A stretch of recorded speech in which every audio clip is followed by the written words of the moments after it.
आप सब ये तो जानते ही हैं कि महर्षि वाल्मीकि ने रामायण की रचना की है और इनके आश्रम में भगवान श्री राम की पत्नी देवी सीता ने अपने दोनों पुत्रों लव और कुश को जन्म दिया था। लेकिन क्या आप ये जानते हैं कि महर्षि वाल्मीकि साधु होने से पहले एक डाकू हुआ करते थे और एक घटना ने उन्हें डाकू से साधु बनने की राह पर चला दिया? अगर नहीं, तो आज हम आपको बताते हैं कि वाल्मीकि कौन थे और एक डाकू से साधु बनने की राह पर कैसे चल पड़े। इससे पहले कि हम वीडियो में आगे बढ़े, यदि अभी तक आपने मेरे चैनल को सब्सक्राइब नहीं किया है तो तुरंत सब्सक्राइब कर ले, ताकि आने वाली वीडियो का नोटिफिकेशन सबसे पहले आपको मिलता रहे। पौराणिक कथा के अनुसार महर्षि वाल्मीकि का मूल नाम रत्नाकर था। उनके पिता ब्रह्माजी के मानस पुत्र प्रचेता थे। बचपन में एक भीलनी ने रत्नाकर का अपहरण कर लिया और इनका लालन पालन भील परिवार के साथ ही हुआ। भील अपनी गुजर-बसर के लिए जंगल के रास्ते से गुजरने वाले लोगों को लूटा करते थे।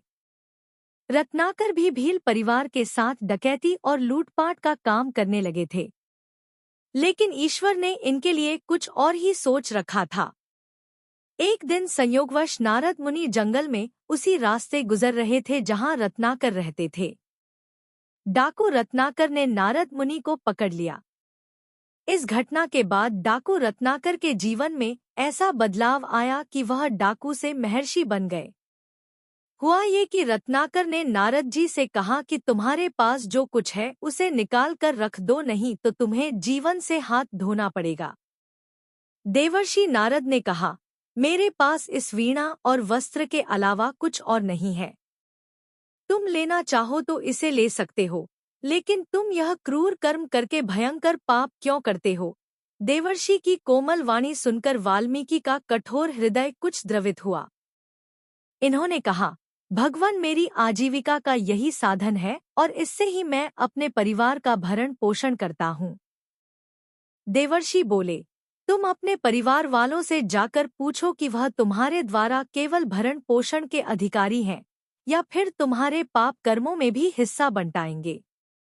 तुम विश्वास करो कि तुम्हारे लौटने तक हम यहाँ से कहीं नहीं जाएंगे। वाल्मीकि ने जब घर आकर परिजनों से उक्त प्रश्न पूछा तो सभी ने कहा कि यह तुम्हारा कर्तव्य है कि हमारा भरण पोषण करो, परंतु हम तुम्हारे पाप कर्मों में क्यों भागीदार बने? परिजनों की बात सुनकर वाल्मीकि को आघात लगा। उनके ज्ञान नेत्र खुल गए।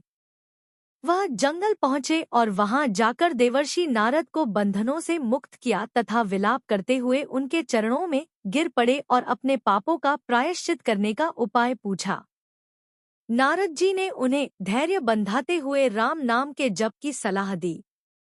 लेकिन चूंकि वाल्मीकि ने भयंकर अपराध किए थे, इसलिए वह राम राम का उच्चारण करने में असमर्थ रहे। तब नारद जी ने उन्हें मरा मरा उच्चारण करने को कहा। बार बार मरा मरा कहने से राम राम का उच्चारण स्वतः ही हो जाता है।